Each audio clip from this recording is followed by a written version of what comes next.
Good afternoon, everyone. This is Kathy Nickham. I'm the Education Director for the DPC Ed Center. I have 2 o'clock, and I think we'll go ahead and get started. Our program today is communicating with your healthcare team, top tips to prepare for visits and to partner with your professionals. What we'll do is go over a couple of housekeeping tips, and then I will turn the program over to our speakers. All of your lines are muted, so some of you heard the speakers talking and you couldn't join in the conversation, even though you might have had something you wanted to say, but you can unmute your lines at the end of the program to ask questions. You'll press #6 to unmute, and then after you ask your question, if you will press *6 to go back on mute. You can also ask questions through the chat box, and we will answer those at the end of the program. We also have a handout for today's program, and you will receive that as well as the link to the recording and to the slides by email. And at the end of this program, we also have a feedback form that will come on your screen, and we hope that you'll take just a few minutes to complete that, as that gives us information for future programs and to know what you like and what we need to do to meet your needs. And lastly, just a reminder that next month on October 18th, we have our next webinar on last will and testament. At this point, let me introduce our Enlightening Conversationalists, and I'm sure those of you who heard this a little bit before we started probably can already tell that they are. So we're using a slightly different format with our 2 speakers, and they're both well known in their individual fields.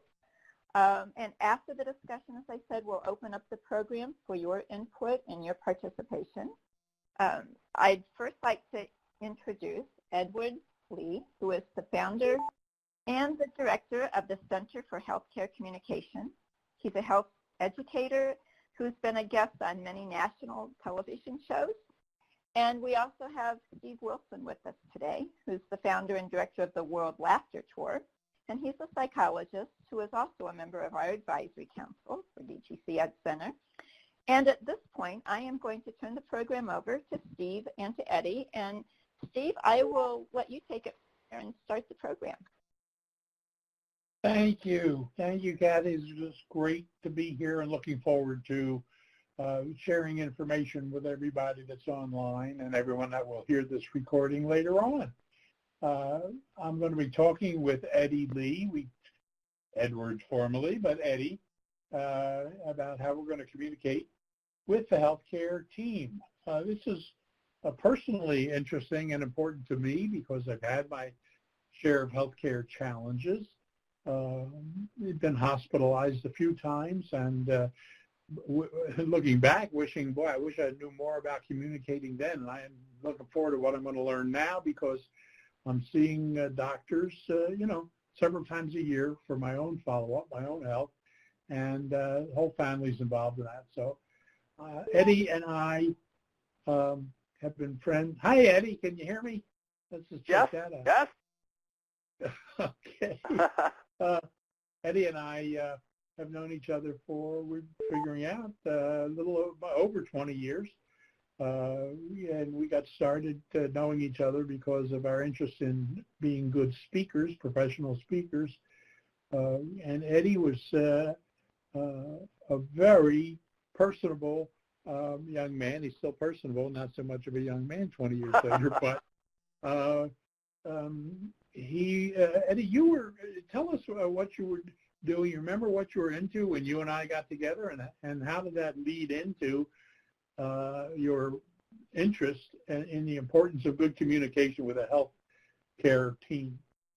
Yes. Well, first of all, I want to welcome everyone and also thank everyone for participating, and thank you for the invitation to be here. And before I answer Steve's question, I just want to take 30 seconds to explain how I'm so familiar with dialysis centers, and it's from a unique perspective. At least I feel it's unique. My wife and I, we live with a house full of pugs and a golden retriever, Monty, and years ago we started having the pugs trained to be pet therapy dogs, and we took them to traditional hospitals, acute care hospitals. We took them to long-term care. And a friend said, I know a place where they would love the visits. And that was a local dialysis center, and we started taking the pugs there. My wife and I each had a pug with us, and we'd take them from person to person while they were undergoing dialysis, and they just fell in love with the pugs. It was just such a wonderful experience, and from going to the center so often, I learned so much about the process and people undergoing dialysis and people with kidney issues. But now to your question is, yes, Steve and I met through the National Speakers Association, and just as we, were becoming friends and getting to know each other, something happened to me. Now, my background is in healthcare. I've had both clinical and educational positions, and I was always on, and I have a master's degree in health education, always on the professional side of things. But in 1999, the tables were turned on me. I started having some abdominal issues, and since I was so young, we didn't think anything of it.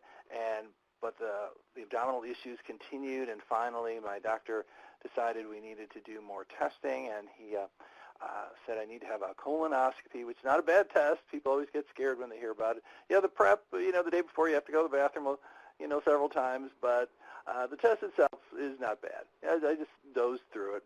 And so I thought they were going to tell me that I had nothing or something minor, and then after I was sedated, so when I came to from the mild sedation, they said, I'm sorry to tell you, but we found a tumor on your colon. And so, of course, we were stunned, as a young person, did all these healthy things, and so we were just stunned. So I had surgery in August of 99, followed by a year of chemotherapy, and I'm happy to say next year it'll be 20 years since my diagnosis, and doing great. Now, Eddie, what was the diagnosis? Oh, did I forget to say the diagnosis? Yes, the diagnosis was stage 3 colon cancer. Yes, that was serious, and you were shocked by getting that diagnosis. Just completely stunned because of no family history. I was very young to get this type of cancer. This type of cancer is primarily in people 50 plus, and so young. But even though more and more younger people, unfortunately, are getting it, so it was a complete surprise. But what also was a big surprise for me, I was always on the professional side. I had very little experience as a patient, except maybe getting a cold or having a sinus issue. So this was all new to me. And when I was suddenly on the patient side, I suddenly started seeing things. I realized, they're using a lot of medical jargon, which I understood, but what if I wasn't in the field? They aren't explaining things very well, but I already know that since my background's in healthcare. So I started presenting programs on helping healthcare professionals communicate with patients, and I also did programs like this where I started helping patients communicate with professionals, so that's what brought me to this point. The treatment for the colon cancer that you had was not, it wasn't like you take a pill or you have surgery. There were many follow-up treatments, is that right? Yes, I had. After the surgery, at the end of September, I began a year of chemotherapy, and I got through. There was a lot of challenges, and there was a lot of doctor visits, and there was a lot of scans, and there was a lot of blood work. So I had so much firsthand experience being on the other side as a patient. I saw, we've got some work to do here. We've got some work on how we communicate with patients, and so that's what led me to this topic.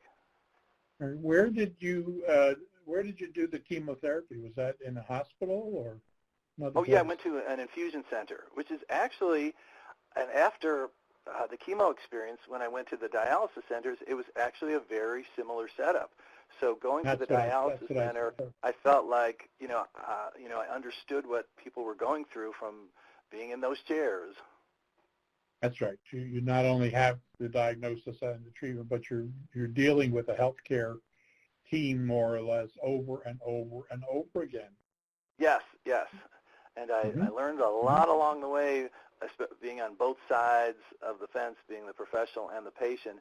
And so I thought, I've got a lot to share here, and that's what led to these types of webinars.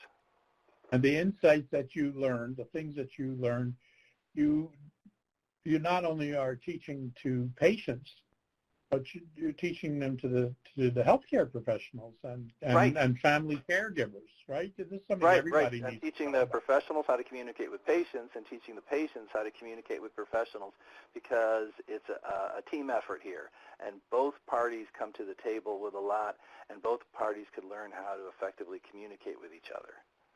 Well, that's what we're going to do today. We're going to share some ideas with that. And as we get towards the end of our time, we're going to open up the microphones and let people ask questions here, and we'll field as many questions as we can.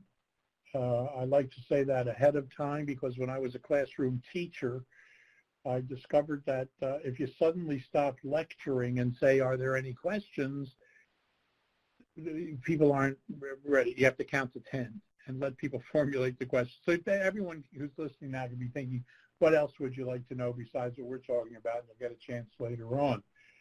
So let's dig in. One of the things that I know that you recommend is you call it a medical resume.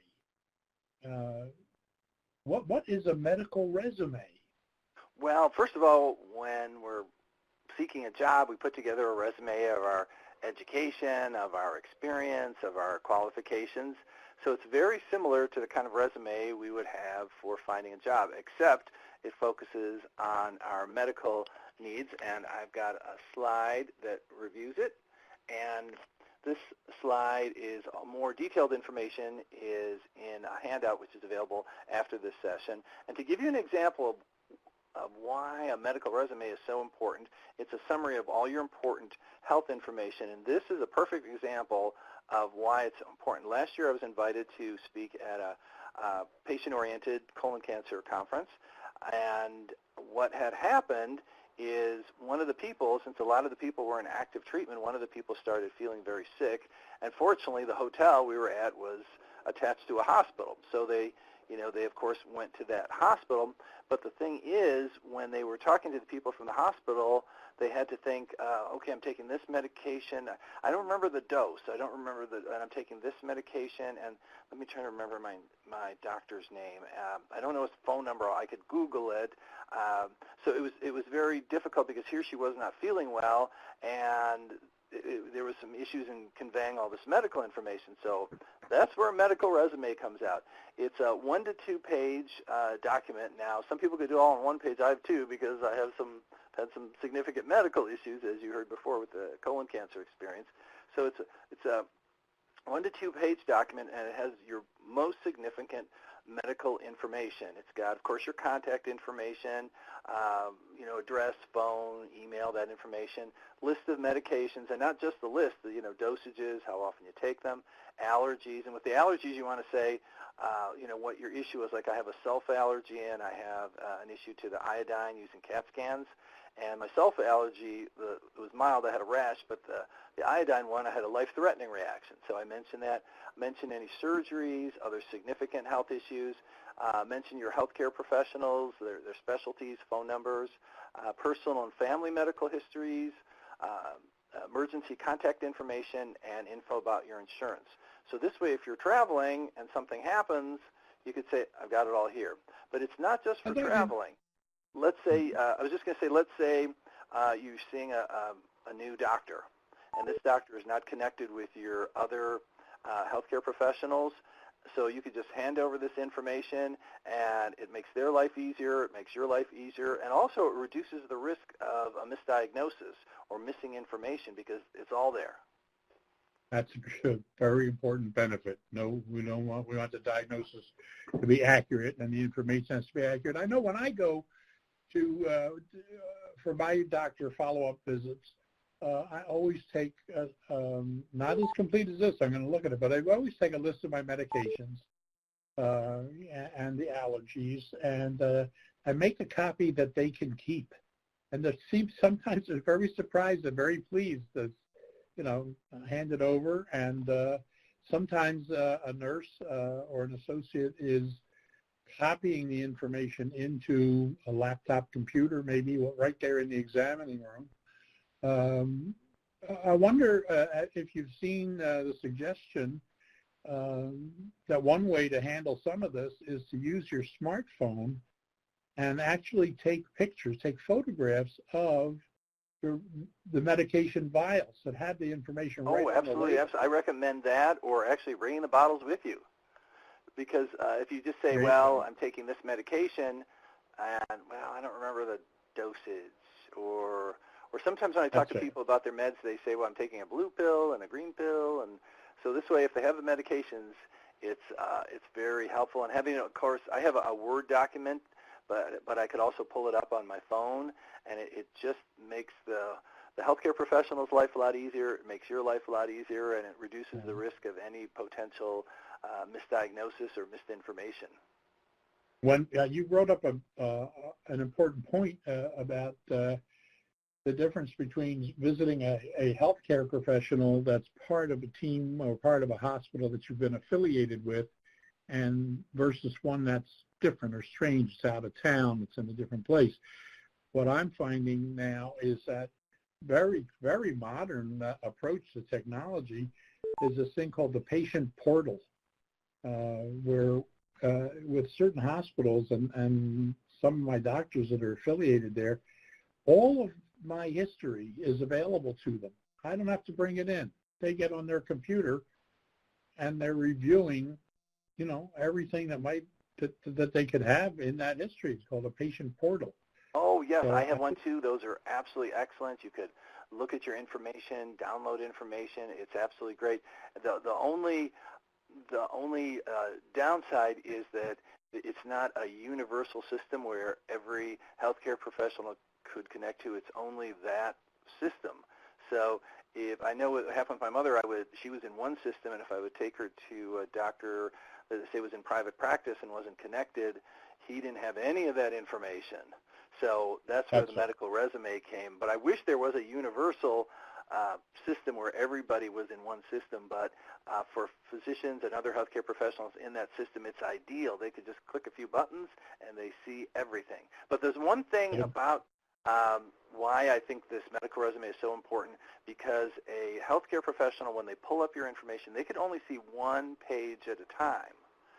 This medical resume in 1 to 2 pages has everything.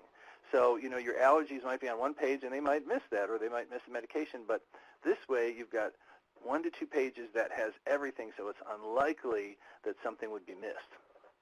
So that's another reason I love this medical resume. And you address some of this in the handout that everyone is going to get. Yeah, it's more details in the handout. Great. Each bullet point has more details.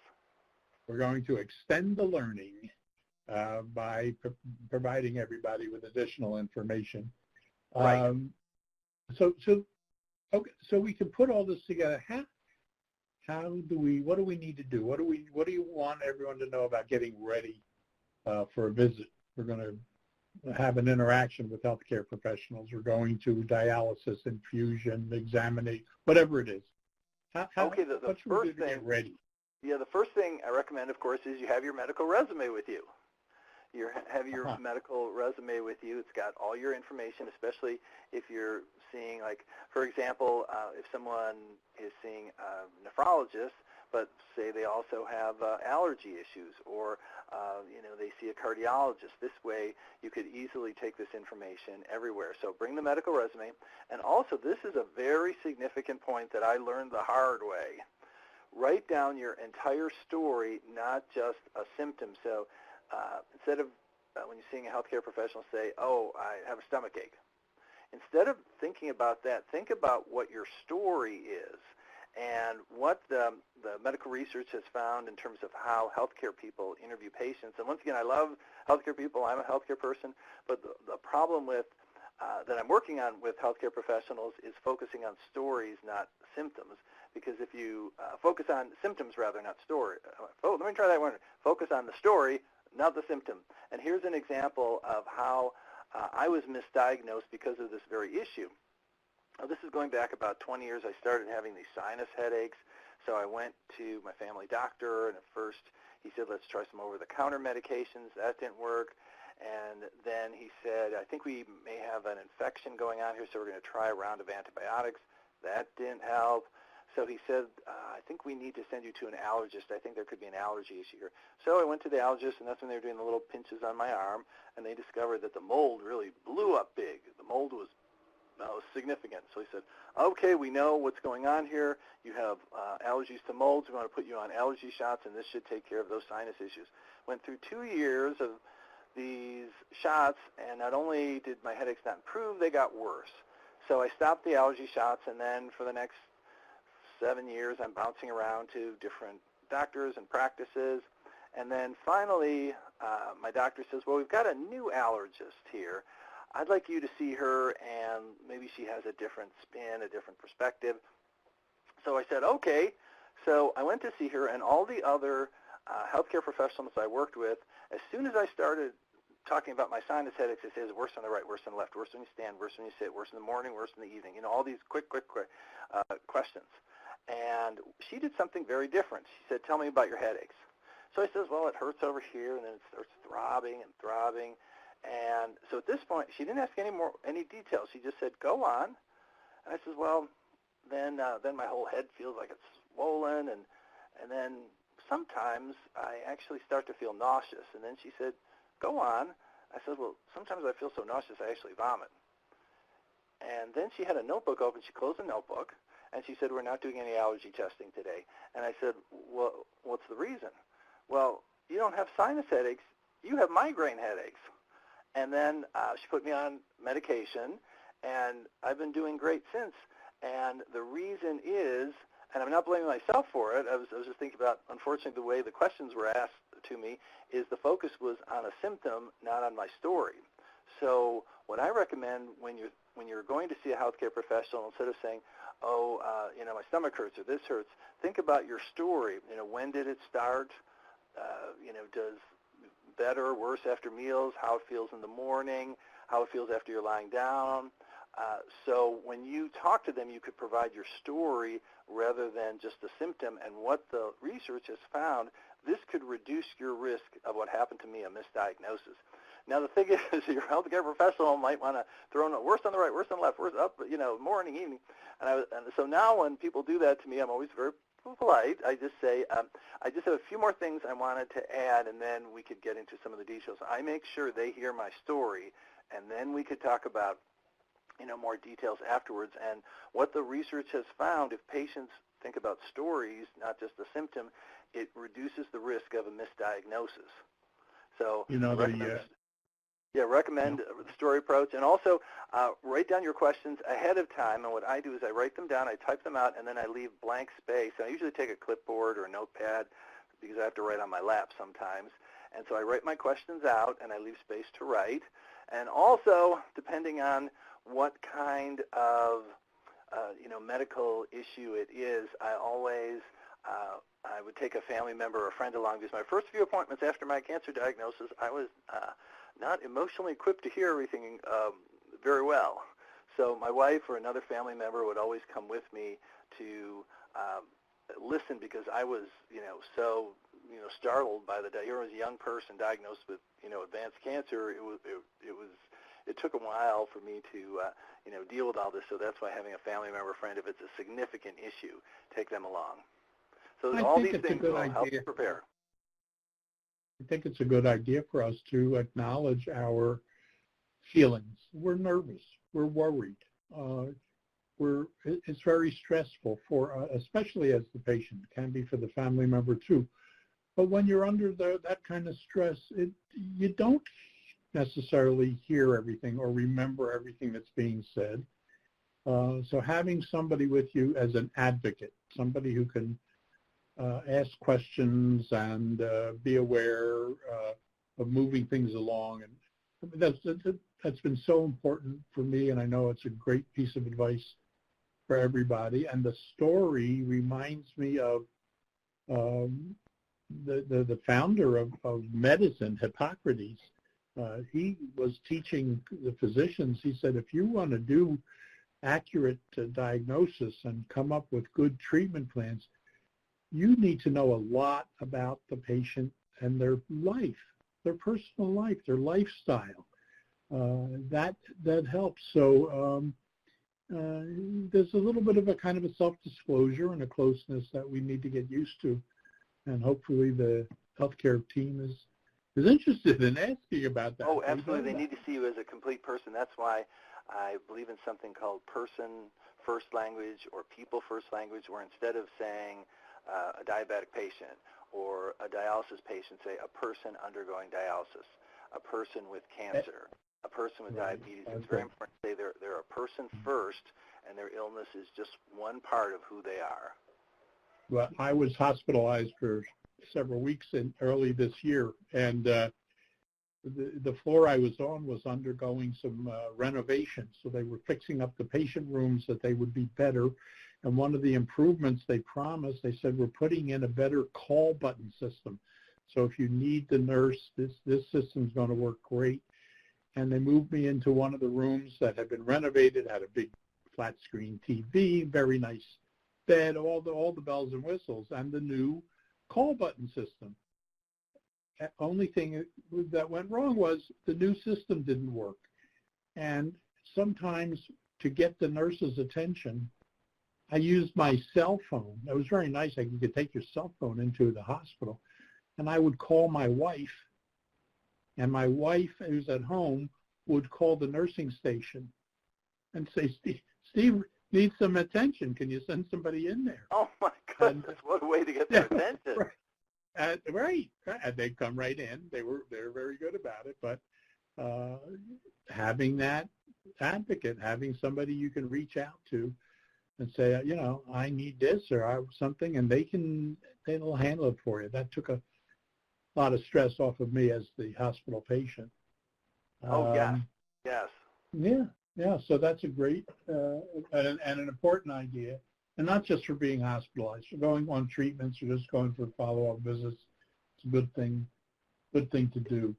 Yes, and I always had, when I went for chemotherapy, of course, I had to have someone with me because I usually was pretty sick after the chemo, and probably it was not safe for me to be on the road. So I always You were the person, Eddie, you introduced me to a term that I hadn't heard before, chemo brain. Yes. Yes, the chemo affects memory, and typically while a person is undergoing chemo, but some of the effects could be lingering. I think it took a few. I always say to my wife, is a chemo brain when I forget? She said, no, I think you're probably beyond that excuse now. I think maybe you're just getting a little forgetful here. So I don't think you could say, 20 years later, I don't think you could say this. But it is a very, real issue, chemo brain, where the chemo makes your mind a little bit fuzzy. Right. So it may be our emotions. It may be that we're nervous or stressed or worried or upset about something, but it could be sometimes the effects of medications and the actual treatment. That makes it difficult for us to think clearly and logically, and having somebody along to help us with that is very important. It's so helpful. Great idea. Oh, yes, absolutely. Absolutely. Now, yeah. We all hope for the best. Somebody said there's an old saying, where there's life, there's hope. But I always also felt that the corollary, the opposite was true. Where there's hope, there's life. Talk to us a little bit about the role that hope plays in getting ready for these visits and communicating. Yeah, I remember from the cancer world, we always say, hope for the best and prepare for the worst. Because, we want to be hopeful, but we have to think, we're doing everything we can, but things might not go our way. And if that is the case, how are we going to deal with it? So the scariest time for me is every time I went to see the oncologist, I would just sit in that room, and I was with my wife or a family member, and I'd look at that door, waiting for that door to open. And when that door opened, I knew that I could potentially get some serious news. It was like waiting for a scan result, waiting for a blood result, because there's a test called, the blood test for cancer that could tell, if there's activity. So I always thought, I'm hoping for the best, but no matter what happens, I'm going to be okay, and I'm going to cope with this. So, Oh, what were you going to say, Steve? Well, I was going to bring up a couple of things. One is that there's a fellow by the name of Norman Cousins. He's well known because he, many years ago, he recovered from what should have been a fatal illness. And humor, having humor and keeping up his positive attitude was very important, he felt, in contributing to his ultimate recovery. He used a term in his writing. He wrote a book called Anatomy of an Illness as Seen Through the Eyes of the Patient. An excellent book, yes. Yeah, and he wrote another book called Head First. He's talking about the mind, the role of the mind, and how the mind and body work together to keep us healthy or to make us sick. And he came up with the term, the biology of hope. And he felt that he was not a physician, he was not a scientist. He did get a lot of science funded and a lot of research funded, but he felt that there must be something that happens in our bodies, physically or physiologically, with various emotions. And he thought that if there was beginning to be evidence that our unpleasant emotions, fear, anger, depression, anxiety, and worry, things like that, if those go on for too long and they're not interrupted and they're not redirected, that can actually make us sick. And he said, if we know that the unpleasant emotions could make us sick, maybe pleasant emotions could help us be well. And Absolutely. That's the thing that interested him. And he raised some money back at UCLA and hired a scientist by the name of Lee Burke. Dr. Burke was beginning studies of something called psychoneuroimmunology. Now, that's a big term, but what it means is the mind-body connection. And I've been working with Dr. Burke for the last 20 years. And he has done research on the biology of hope. And the pleasant emotions absolutely change our body chemistry and our physiology to be more healthful. So very important that we find ways. And also I wanted to add to that what we talk about in the cancer world that relates to every other medical issue, including renal issues, is we talk about the importance of hope, we talk about the importance of a positive attitude, and then what we do is we blend that with traditional treatments like traditional medications and surgeries. And what they find is that people who have a positive attitude, who have hope, are more likely to follow their healthcare professionals' advice, more likely to lead a healthy lifestyle. So the role of hope plays a role in action, in activating us to lead a healthy lifestyle, to listen to what our healthcare professionals have to say. And by the way, I don't think I mentioned it earlier, the reason I say healthcare professionals and not physicians, because physicians are wonderful. I love physicians. I work with physicians, but there are many other healthcare professionals we work with, such as nurse practitioner, nurses, social workers, physical therapists, occupational therapists. There's many people we work with. So I just want to mention there's a great deal, and I want to make sure I give everyone credit. So once again, the hope blended in with following traditional advice. Absolutely, and this is what I've been working on as a psychologist for the last 20 years or so, is how do we give people tools so that they can sustain and maintain pleasant emotions and a positive outlook to balance the negativity that's going on. You know, it's not either or. It's not that we're going to be positive or negative. It's that we need to have a balance. Right. So very, very important things. And it's interesting, the role of humor and laughter even in having a positive attitude. How do you do that? Maybe we'll save that as a topic for another one of these webinars. That sounds good to me. Yeah. Now, these days we're getting a lot of information from the internet. People are on a computer. You can get on the internet on your phone, on your wristwatch. The world is at our fingertips. And there I see that there's no filter that says, now this is an accurate, credible report. This is an exaggerated, outrageous report.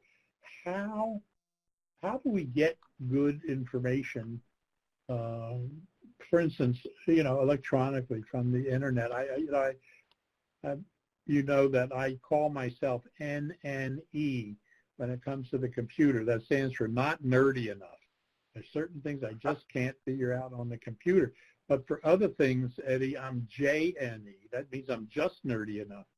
So if I'm looking for information, if any of our listeners are looking for information and it's coming across the internet, it might be a blog or an article, or how do we know what to look for? Oh, I've got a lot of information on that. That's one of my topics I call my don't get me started topic. Because okay. I feel so passionately about it. A little bit.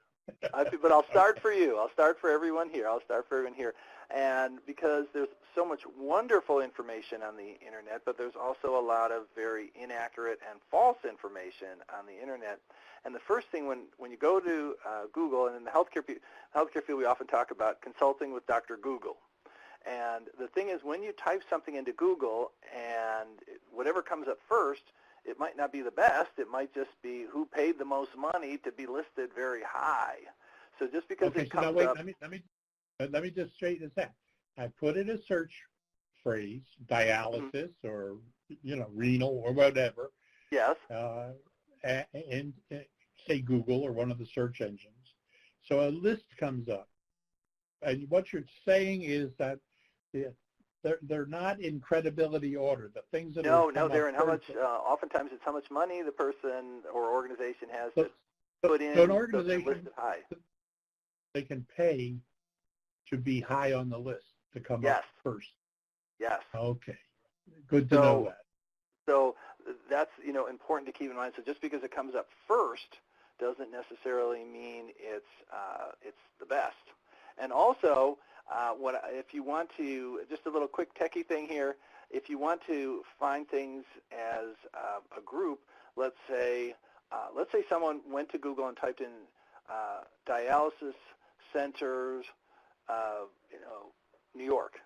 So there would be, Google would look for dialysis, it would look for centers, it would look for New York. So you could get just a huge, wide variety of things that you might not need. So if you put them in quotes, quote mark, dialysis centers, New York, quote, you will find dialysis centers located in New York. Otherwise, it will just search randomly for those three words.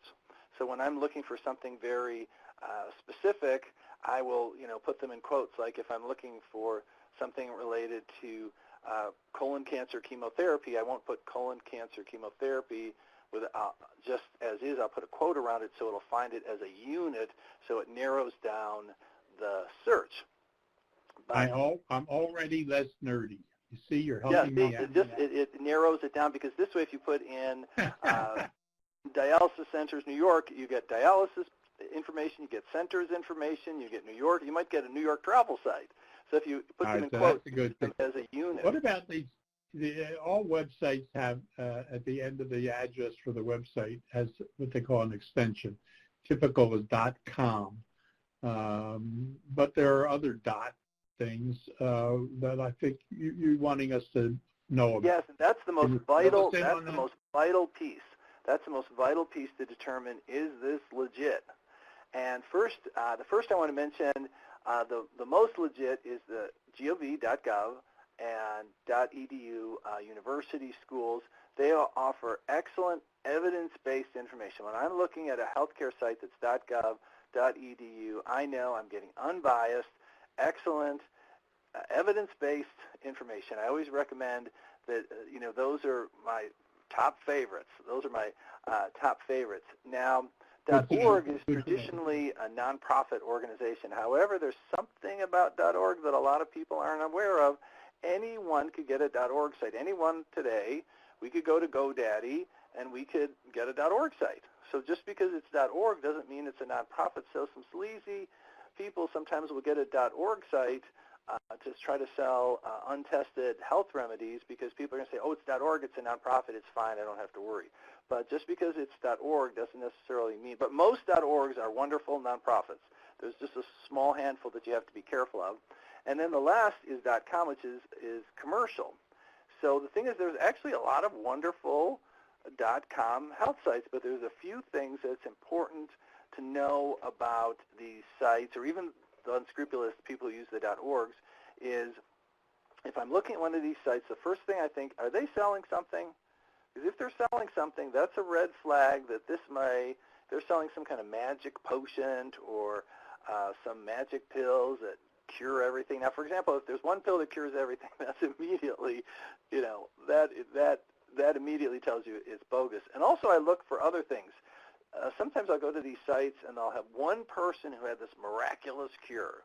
Now, the thing is, in science, that doesn't work because we have to look at large groups of people to see if large groups of people experience the benefit. So one person experiencing a magic cure doesn't mean anything. And also, I look, for example, this organization, there's a medical advisory board. Does the organization have a medical advisory board? Does the website state this is not a substitute for medical care? These are the kinds of things, and also you want to look at what they're quoting, what kind of research they're quoting. Are they quoting evidence-based research from government organizations, from universities, from schools? So all of these give you clues as to whether it's a legitimate website. Because if I go to a website and the first thing I see is you could buy this potion for $39.99, that immediately that tells me this is not a good website. So proceed cautiously when going to the internet for healthcare information. Very, very important. Getting reliable, credible information. If it sounds too good to be true, it probably is. It probably is, absolutely. If it's based on small numbers, one person, 2 people, 6 people had this experience, it's not as reliable as if 1,000 people had the experience. So yes. The size of the study, and then we got to look for the best, most credible information we can find. Yes, absolutely. Yeah. Okay. Now, sometimes I think for a lot of us, going to see the healthcare team or a professional for whatever reason can be intimidating. We're going to go to talk to somebody who's well educated, a lot of experience. Maybe they're not even very good communicators. They haven't been to your workshop yet. Haven't learned how to communicate. And we need to stand up for ourselves. We just say, wait a minute. But I don't want to be rude. I don't want to be, quote, a bad patient, but yet I am getting frustrated. How can I speak up for myself? What do I need to do to assert my own needs and do it in an effective way in communicating? Okay, and I've got a slide just for that. But before I get to the slide, I'm so glad you have a slide for that. Yes, before I get to the slide about the actual meeting, I just wanted to mention something very general that's very significant in terms of actually how we interact with people in general. There's 3 words that sometimes people, especially the aggressive and assertive, they're not sure exactly, well, what's the difference between all of these words here? And to give you an example in terms of being a patient, a passive patient only focuses on the needs of other people. So a passive patient would sit there, not ask any questions, say, okay, whatever you want. Okay, if that's what you want, that's what I'll do. Okay, okay. It's all about the other person's needs, and their needs are just completely neglected. Eddie, they also be thinking, well, this is a professional person. It's a doctor or nurse. They're very busy. Maybe they don't have time for me, that kind of thing. So you're thinking of them, but you know that you need some attention. You got questions that need to be Right. Now, the old school model was it's a paternalistic approach where the healthcare professional is your parent and you're the child and you just listen and you don't say anything. But those days are gone. But the other end of the extreme is aggressive patient. Aggressive people, they only focus on their needs. They don't care what anyone else thinks or or how anyone else feels. It's only on their needs. So an example of an aggressive patient would say, okay, I want this test and I want this medication, and that's how it's going to be. So what we need to do is blend the two, and that's assertive behavior. Assertive behavior means that you work on getting your needs met, and you help the other person getting their needs met. Your needs are you want the best care, and your healthcare professional's needs is to provide the care. So what we do is with assertive behavior, we work together as a team. And in the healthcare field, we refer to this as shared decision making, where both people come to the table, the patient and the professional, they both come to the table. They both share their needs and their concerns and their issues, and together they come up with a decision.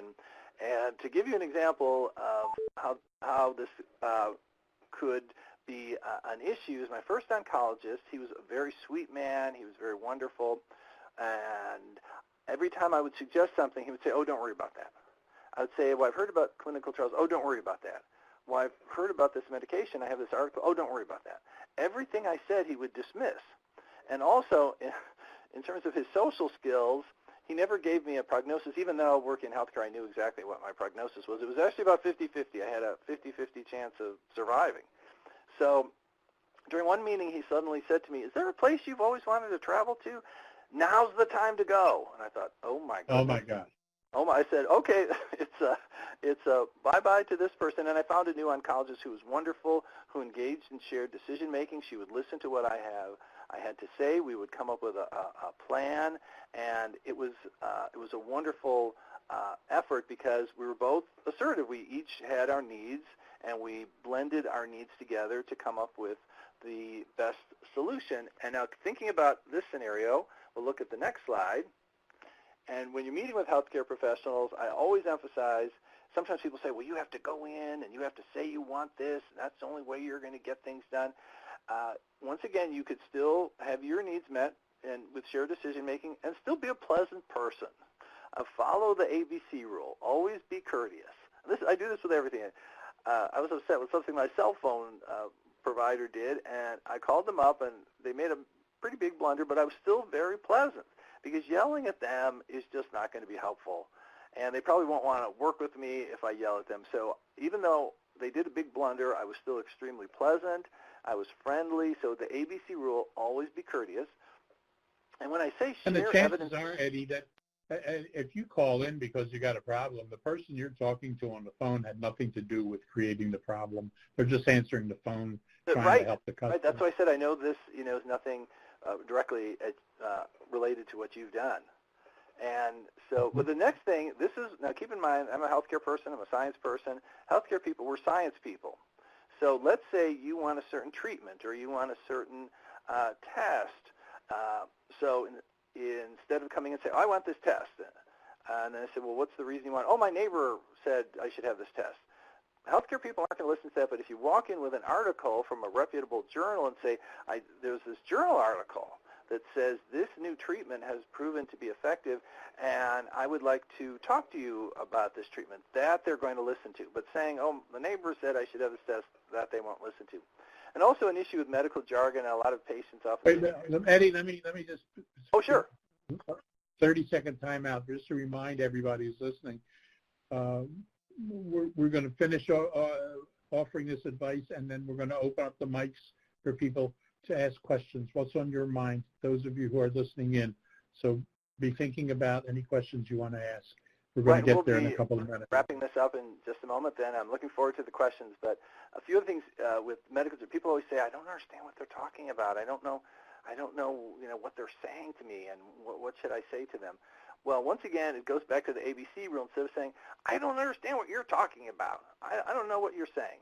Instead of that approach, use, and that relates to the fourth item there, use I language, not you language.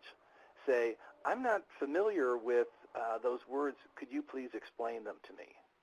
And, this is our health. This is our life. And if we don't understand something, we need to ask. But we need to do it in a way, once again, that's pleasant and friendly. And that's where I talk about the I language versus the you language. Instead of saying, you don't speak in a way I can understand. Instead of saying, I'm not familiar.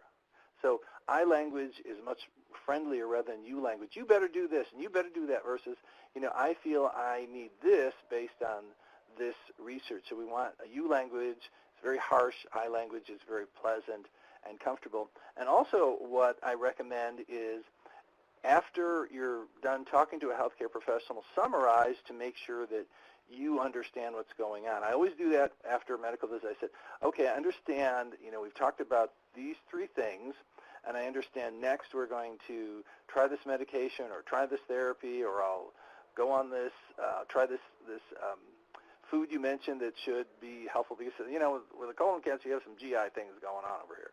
So I summarize to make sure in this way the healthcare professional will have the opportunity to say, oh, actually, no, that third part is actually this. So you have a wonderful chance to clarify. So that's why I always summarize. Now we've talked about, some conflict issues, and that hopefully, we could, resolve right there and take care of it, just the 2 of us. We could manage it. But since we're going to be moving on to questions soon, I just want to go to the next thing, and that's conflicts. Now, say it's just something isn't working here. It's just you've done your best. You've been pleasant. You've been assertive. You've stated your needs while certainly being pleasant. And a lot of people often say to me, it's just not working. I'm just not. This is not good here. This is not good here, and I don't know what to do. I don't know what to do. There's issues here. There's problems with, my relationships with these healthcare professionals, and I don't know where to turn to.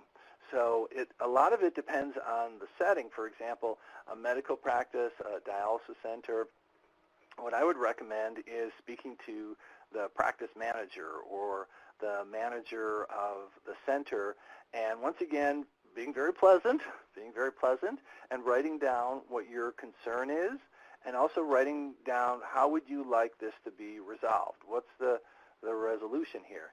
Now, if you're in a hospital setting, then there's different people you speak to. In a hospital setting, depending on the hospital and what terms they use, some hospitals, they use the term ombudsman, and other hospitals use the term patient advocate. So that's the person you want to speak to. And once again, if you just feel like this relationship is not working out, just like any other relationships, unfortunately, some relationships don't work out. And it's true in healthcare, too. Sometimes the relationship just isn't working, and that's where it's time for you to search for a new professional. But the key is it could be a nephrologist, it could be an allergist, it could be a family doctor. Don't leave your current professional until you have a new one lined up. So make sure you have a new person lined up. Lots of terrific information, and I know a lot of it's going to be covered in the follow-up handout. Let's find out if there are some questions today. Yeah, I'd be happy to address any questions. Yeah. And as a reminder, you can ask your questions by pressing #6 to unmute your line, and then *6 to mute your line when you're done. And you can also enter your questions into the chat box. Okay, once again, I'd be delighted to answer any questions. Oh, by the way, don't leave. Excuse me, I was just going to say don't leave, because most of the questions that are being asked, usually someone else has that question or many other people have that question, so you'll get a lot from the Q&A session. When I ask for questions, I always count to 10 and let people figure out what their question is. So I'm like at 5, 6, 7. But you've had questions before, Eddie, is it? Oh, yeah, I'm sorry. Did Kathy, Hillary, did you say something? Yeah, so one question that was submitted is, you discussed the healthcare professionals using medical words, but what about the medical words on written reports? Any suggestions? Yeah, first of all, thank you for the question. This question comes up frequently, and people often say to me, well, why can't they write these reports in a way that I could understand them? They're just full of all these medical terms that I don't understand. Well, the thing is, we've talked about this at healthcare meetings for years and years, and the first thing to keep in mind, healthcare professionals barely have enough time to write it the first time. So there's no time for them to write a version that would be patient-friendly. So, they just isn't the time. And keep in mind, in this new age of transparency in healthcare, which is wonderful, we should be able to see these reports and have access. These reports are primarily designed for other healthcare professionals to look at who understand this terminology. So that's the group they're designed for. So what I recommend, I know this is going to be some extra work, is what I would recommend is print them out. And I've talked to patients who've done this, and it actually doesn't take as long as you think because it's not complete medical jargon. There are some actual words that we understand, everyday language words. So what I've talked to people is they circle the words and they, write down what it means. And then after doing this a few times, especially with, for example, in the nephrology area, there's certain keywords like renal and certain words that we see over and over again that once we start getting to know those words, we could often begin to figure out, what all of this means. And I find once you learn a few medical jargon tips, once you learn a few words, that will explain so many other words. For example, the word, the medical issue called cardiomyopathy. If you look closely at that word, cardiomyopathies. Cardio is heart, myo is muscle, pathy means disease. So cardiomyopathy, that's telling us it's a heart disease. It's a disease of the heart muscle. So once we learn some keywords like hepato means liver, pulmonary means lung. Once we learn some key words, we can often figure out what these terms are. But the good news and bad news, the bad news is I don't think we'll ever see patient-friendly reports. But the good news is just doing a little Googling, learning medical words, we could understand what these reports have to say. Thanks again for asking the question. Eddie, my wife has been with me. Oh, okay. I was just going to say my wife goes with me to all my appointments, and she has learned so much medical jargon by doing that and checking and asking questions. She's figuring we're going to go to a doctor's office one day, and she's going to get a diploma. They're going to make her a medical professional. You learn a lot by getting sick. Oh yes, absolutely, absolutely. Another question came in is, can these same tips be used for the entire family, like children? Oh yes, absolutely. Every single person, older adults, children, and these same tips work. And the one thing I recommend, with children is sometimes when a healthcare professional is not used to working with children as often, they tend to direct all the questions to the adult, where it's the child that had this experience. It's the child. So I always recommend, talk to the child, ask them their experience, focus on, the child's story. Sometimes, children need some help in, sharing their whole story. And it works on the other end of the spectrum too.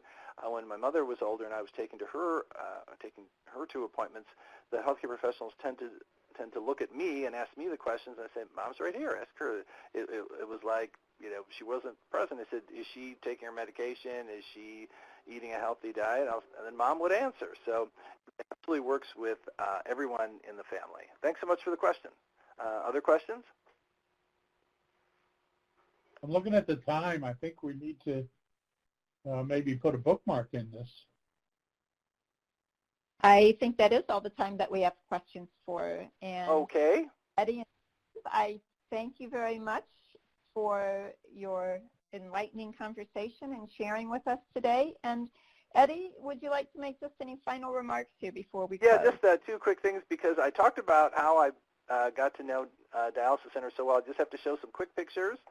And here's two of our pugs, and I want you to make sure everyone has a pug-tastic day. This is Miss Elabella and Shane, who are certified therapy dogs. And like for me, I get joy from dogs. Everyone else has their own topic or activity that brings them joy. So it could be gardening, it could be sports, it could be a doll collection, it could be Harry Potter. And this is the newest member of the family who's currently being trained to be a therapy dog. Look at that big smile. How could he not be a therapy dog? This is Monty's message, keep smiling, and that's Monty is a little puppy, and here he is today with his great big smile. Okay, and I'll turn it back to you, Kathy and Hillary. Okay, thank you, and those are great pictures. Thanks for sharing them. Here's the contact information for both of our presenters if you'd like to get in touch with them individually.